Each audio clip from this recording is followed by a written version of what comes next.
Ndagusuje kandi ngo ikaze wowe ukunda ibiganiro byacu nera kuri channel yacu yitwa Imboni TV. Nje nitwa Ajabu Marashi dusuye muri Irani aho intambara ikomeje kuba yahuza Iran ndetse na Israel ndetse kufatanya na Amerika. Intambara ikomeje kuba buri munsi. Uyu munsi hakomeje ibitero bikomeye cyane tugiye kurebaho uko byagiye bigenda, aho hari misile ballistique za Irani ndetse na drone zakomeza kurasa zarashe amato ya Israel, ndetse kandi izi drone ballistique na drone zarashe muri Emirates Zunze Ubumwe z'Abarabu ndetse baratabaza. Tugiye kureba misile ballistique za Irani zarashe ku mato ya Israel, ndetse kandi izi misile ballistique za Irani zarashe mu gihugu cya Emirates Zunze Ubumwe z'Abarabu, ndetse kandi baratabaza. Iyi ministeri y'ingabo yo muri Emirates Zunze Ubumwe z'Abarabu yarashweho na Irani, baratabaza. Hakomeje kandi intambara kuri uyu munsi aho byari bikomeye cyane, dore ko Amerika yakomeje gusaba imitwe yifatanya nayo, dore ko kandi ko ingabo za Amerika zatangaje ko zarashe ubwato bw'intambara bwa Amerika bwari muri cyerekezo cyo kuba bwarasa kuri Irani, hanyuma Irani iburasa butarajya ku ntego zazo. Rero uko intambara agenze kuri uyu munsi nuko imirwano yakomeje ku mpande zombi hagati y'Iran ndetse na Israel, dore ko ubu tuvugana Iran yamaze gutangaza ko yarashe ubwato bw'intambara bwa Amerika. Ubu bwato ni ubwato bwa Amerika bw'intambara bwari mu kigobe cya Perse, bwari buri mu nyanja bugamije kuba bwakwerekeza kuri Iran ngo bwe bwayirasaho. Televiziyo ya leta muri Iran yamaze gutangaza yuko amato yayo y'intambara yarashe ubwato bw'ubwikorezi bwa Amerika muri kino gitondo mu majyaruguru y'ikigobe cya Perse. Ubwo bwato ndetse kandi ubwo bwato ngo bwakubiswe na misile, ndetse kandi ngo bwahiye cyane burakongoka nk'uko Iran yabitangaje. Bavuze bati ubwo bwato bwakubiswe na misile kandi ubu tuvugana buri gushya kandi buri gukongoka, nk'uko byatangajwe n'umutwe ukomeye cyane w'ingabo za Iran uzwi cyane nka Islamic Revolutionary Guard Corps IRGC mu itangazo ryasomewe kuri televiziyo y'igihugu ya Iran. Uyu mutwe kandi wa IRGC uvuga yuko ari iri kugenzura umuhora wa Hormuz uhuza ikigobe hamwe n'inyanja y'Ubuhinde. Uwo muhora wa kilometero 33 z'ubugari, ubusanzwe amazi yawo ahuriweho na Irani ndetse na Oman, kandi ugacamo 20% by'ibitoro bijya ku isoko ry'isi bivuye mu bihugu byo mu burasirazuba hagati ya Qatar, Emirates Zunze Ubumwe z'Abarabu, Irani, Kuwait ndetse na Arabie Saoudite. Ibyatangajwe na Irani kuri ubwo bwato bwa Amerika bwarashwe na Irani, aya makuru ntabwo yatangajwe n'urundi ruhande urwo ari rwo rwose usibye televiziyo ya Irani yabitangaje.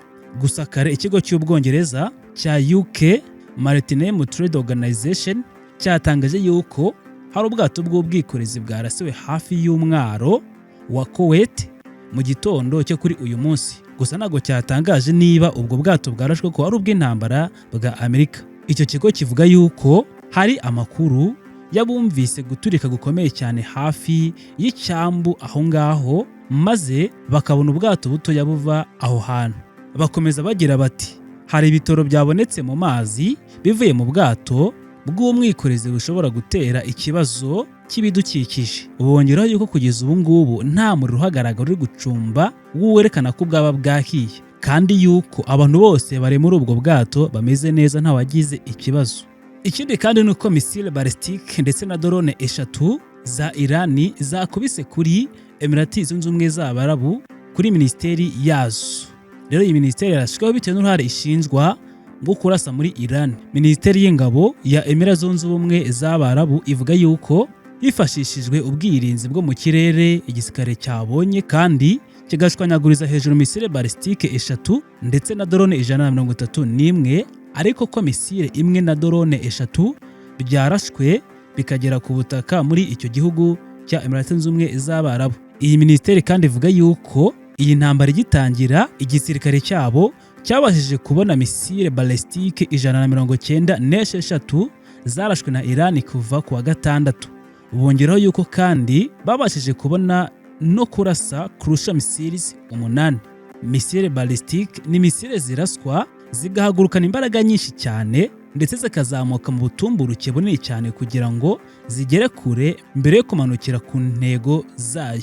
Naho cruise missiles ni misile ziraswa zikagendera ku butumburuke buto kandi zikagira imbaraga zazo za moteri bwite zishobora gutuma zigenda ku muvuduko munini kandi ku butumburuke bwo hasi mbere yo kugera ku ntego zayo.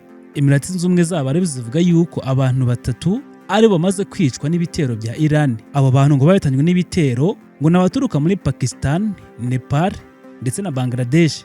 No abantu 94 bo ngo barakomeretse. Kugeza uyu munsi kandi Amerika ivugwaho gushaka gukorana n'imitwe yitwaje intwaro y'abagadis barwanya leta ya Iran kugira ngo Iran ibashe gutsindwa burundu kandi byuzuye. Leta Zunze Ubumwe za Amerika zivuga yuko umugambi wo gukoresha imitwe irwanya Iran, cyane cyane imitwe y'abagadis mu rugamba rwo guhangana na Iran, ibi ngibi ngo bishobora gutuma intambara ya Iran ihangayikisha impande zombi ndetse kandi igahindura isura nyuma y'iminsi zohereza za misiri zitandukanye.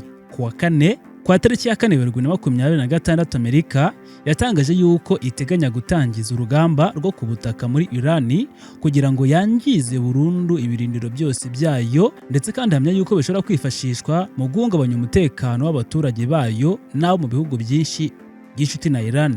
Ibinyamakuru byo muri Amerika bivuga yuko muri iki cyumweru Perezida Donald Trump yamagaye abayobozi b'imitwe yitwaje intwaro y'abagadis, iyo mitwe iri muri Iraq, abasaba gutangiza urugamba rwereye kuri Iran bakifasha kurwana nayo. Abasaba gutangiza urugamba bahereye mu burengerazuba bw'igihugu cya Iran, ndetse kandi abasezeranye ubufasha burimo bwo kubakingira ikibaba no kubahishira hifashishijwe indege z'intambara kugira ngo bataraswa.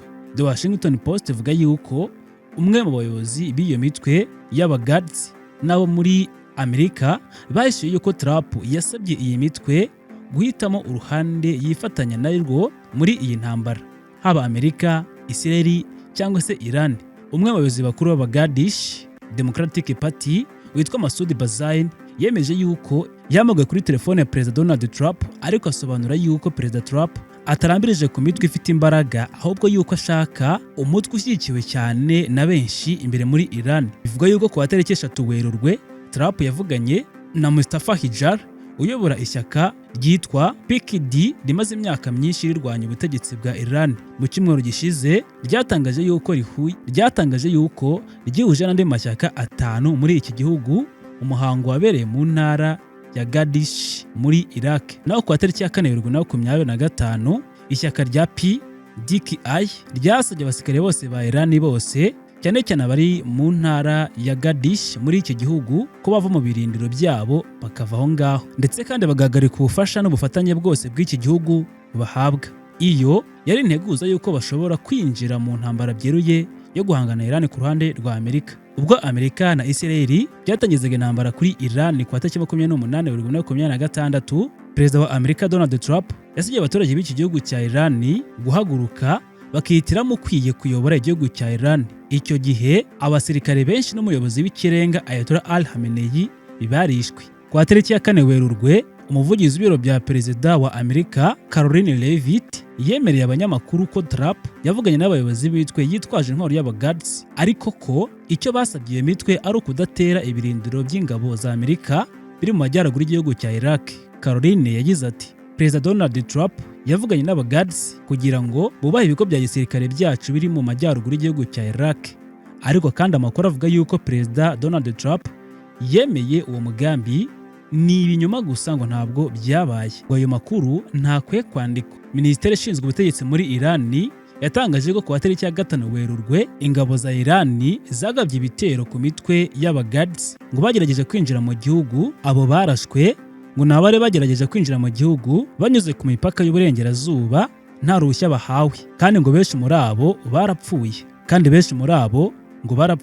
Leta ya Iran yatangaje yuko iri gukorana n'imitwe y'abagadis iyishyigikiye kugira ngo iburizemo umugambi mubisha wa Amerika na Israel ifite yo gutangiza ibitero birimo ibyo ku butaka, ndetse uyu munsi biri kuba ngo yifashe kuba yabigabanya bitongera umuvuduko. Ibi bitero kandi bikomeje kuba byagira ingaruka nyinshi cyane ku batuye isi, kubera ko indege ya Ethiopian Airlines iri guhomba cyane miliyoni zigera kuri 135 z'amadolari y'Amerika nyuma y'isubikwa ry'ingendo z'indege mu birasirazuba bwo hagati harimo n'izi ntambara. Kompanyi ikora ubwikorezi bwo mu kirere ya Ethiopian Airlines yatangaje yuko iri guhomba cyane nibura miliyoni 135 z'amadolari y'Amerika buri cyumweru nyuma y'isubikwa ry'ingendo zo mu bihugu bitandukanye uburengerazuba bwo hagati, bitewe n'intambara ikomeje guhuza Amerika, Israel ndetse na Iran. Umuyobozi wungirije mukuru ya Deutsche yabwiye ikinyamakuru BBC yuko mbere y'iyi ntambara sosiyete ya Ethiopian Airlines yakoraga ingendo 15 nibura ku munsi ndetse n'ingendo zirenga 100 mu cyumweru zijya muri ako gace ndetse no muri ako karere karimo intambara.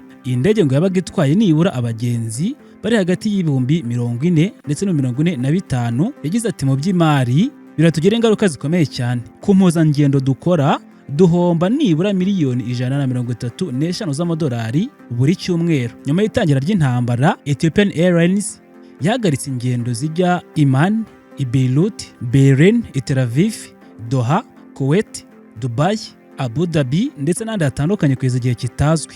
Sosiyete kandi yatangaje yuko abagenzi bashobora guhindura itike zabo bakanyuzwa muri iyi mijyi iri hafi cyangwa se bagasaba gusubizwa amafaranga yabo y'amatike batanze mu gihe ayo matike batayagendeyeho. Uyu muyobozi w'iyi kompanyi kandi yavuze yuko nubwo ingendo nyinshi zo mu burengerazuba bwo hagati zahagaritswe, izijya muri Arabie Saoudite ndetse ni Moscow muri Oman zo zigikomeje.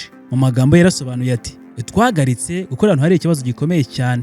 Urugero, twajyaga i Tel Aviv inshuro nibura 3 ku munsi, ariko twarabihagaritse burundu mu gihe intambara igihari. Twanahagaritse ingendo zijya muri Kuwait, Bahrain, Qatar ndetse no muri Emirates Zunze Ubumwe z'Abarabu. Nubwo ariko habaho izo mbogamizi, Ethiopian Airlines iri kugerageza kugabanya nibura igihombo cyayo yohereza indege zayo mu tundi turere turimo intambara dutandukanye. Ibikoresho n'indege twakoreshaga mu burasirazuba bwo hagati twabijyanye muri Aziya, Afurika no mu Burayi, indege zose zirimo gukora hirya no hino. Intambara kandi ikomeje kugira ingaruka hirya no hino ku isi kuko ibiciro hirya no hino byatangiye guhenda.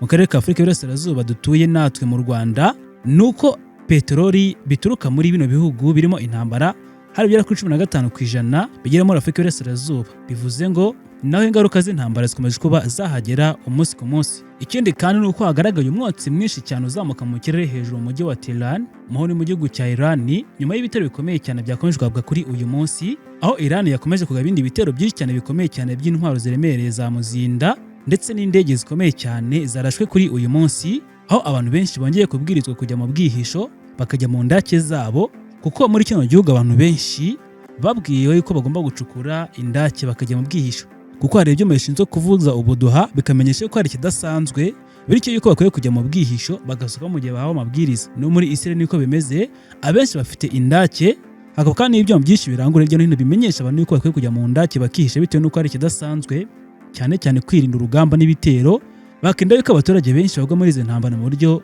budakwiye. Rero reka mbashimire mwese mwari natwe muri aya makuru agezwe muri uyu mwanya. Njyewe nitwa Ajab Marashi. Icyo nakubwira, utarakora kuri subscribe wakandaho ugakanda like cyangwa se na share niba kunze ibiganiro byacu. Reka mbabwire ngo ibiganiro byacu nakagaruka. Jobless. Imboni TV, imboni ya rubanda.